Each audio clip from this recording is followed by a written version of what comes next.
journey. It seems to be an extension of the work you did in Blueprints. Can you talk about this? Sure. I had done 50 over 50 before Blueprints and had looked at 50 women's lives and found out what was so exciting about their lives. You know, it was the real, just those real moments in their lives.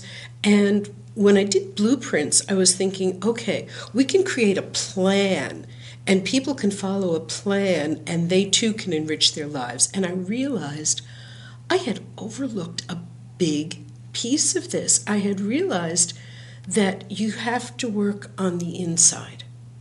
You have to know who you are, really. You have to recognize your own wonderfulness, your own greatness, before you can feel even worthy of the plan that you should have had all along. And so now my work is more working with creating this tribe, I call tribe of wise and wonderful women. Because, I'm sorry, wonderful and wild women. All right, I always leave out the wild, and that's the part where people sometimes get stuck. Because, you know, people think wildness is, I don't know, dancing in the streets, going back to who we were in the 60s, all the rest of that. Well, some of the marches earlier this year reminded me that those same women who I marched with in the 60s are still out there and they're still marching. And why are they wild?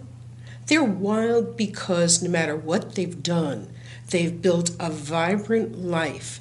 They're happy with themselves. They're happy with what they're contributing to the world. They spend time with their friends. They work on the causes they believe in. They're wild because they're satisfied, not because they're doing crazy, insane things, but because they understand that we all have this desire to have passion and freedom. And maybe it's walking on the beach. For me, it's running through the woods. And that's wild. That's a perfect day. If I could run through the woods and maybe have a horse with me, maybe he could be running with me. I don't have to be on his back. And then friends to share the evening with at the end. That would be a wild day. I would love it. Doesn't the wildness detract from the seriousness, the dedication, and the discipline you need to achieve something? No, I think it enhances the discipline that you need to achieve something.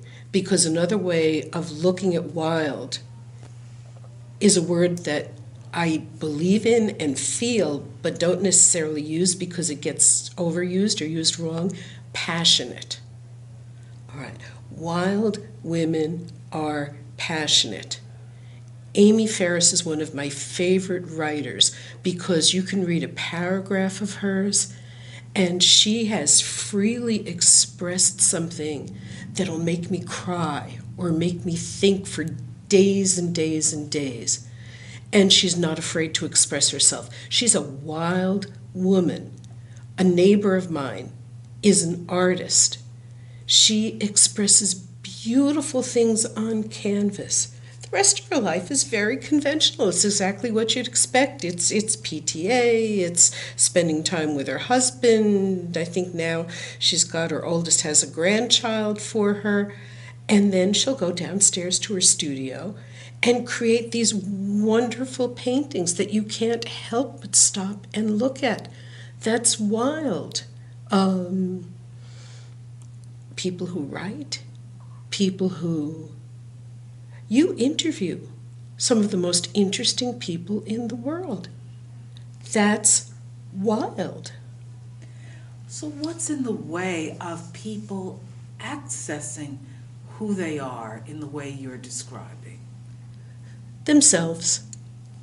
It's really, that sounds so simple, and yet it's very complex because everyone has a different set of roadblocks.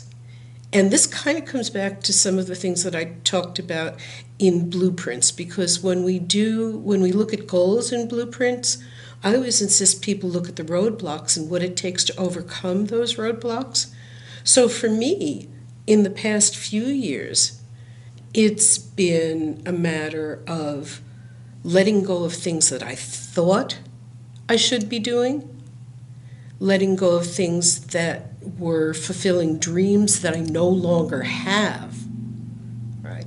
I just quit teaching at a major university. It was on my bucket list. And I was glad I did it because it was on my bucket list. Well, I had to kick it right out of the bucket and drop it on the ground because it turned out that while I'm glad I had the experience, it wasn't an experience designed for me. So how many women do things because they think that's what they ought to want, or their friends are telling them that, or their family is telling them that, or there's some little still voice of their parents when they were in 3rd grade saying, you ought to be this, that, or, So part of the work is getting rid of that. Part of the work is learning to love and appreciate yourself. And for me, that's made me look at and work on my personal appearance. Now, this is not, a miracle like the face creams that they sell you on television all the time. This is a journey. And I think you have to understand what I had to learn. You come into this journey with your scars, with your bruises, with your dirty laundry, with all the ugly things that have happened in your life. And you learn from them and you figure out what in that made you stronger so that you can have a greater life. And that's really what it's all about. I mean, trust me, I have had 40 or so different jobs in about 10 different careers. I made every mistake you could make in building a career. And because I did that, now I know how to see the warning signs in other people, how to hear my own true compass telling me which way to go and what's next. I learned to be strong because I lost my parents early. And I had to learn not only how to take care of myself, but this one took me decades to learn how to trust other people to love me. Now, lots of other women end up in that same boat for not those reasons. But we can't be who we're meant to be unless we learn to trust other people to love us and trust ourselves to love them. That's just foundational to this whole thing happening. So bring it all down, bring it all down. Bring down the things that are just ideas. At least write them down someplace. You have to have intention, you have to have purpose, and then you have to have a plan that you're going to stick to and a cheering section. That's the story. And you are the cheering section. I am the head cheerleader, and the tribe is the cheering section.